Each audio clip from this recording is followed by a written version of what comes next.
টাকা দিব, আমার মাংস বিক্রি হোক বা না হোক। ভাই এই ফকিরনিদের জন্য আপনি আমাকে অপমান করতেছেন। ভাই আপনি ওদেরকে ফকিন্নি বলতেছেন? তাহলে ভাই শুনেন, এক সময় আমিও ওদের মতো ছিলাম ভাই।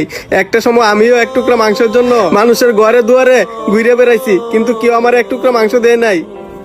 তাই এরকম অসহায় মানুষদের কষ্টটা আমি বুঝতে পারি ভাই।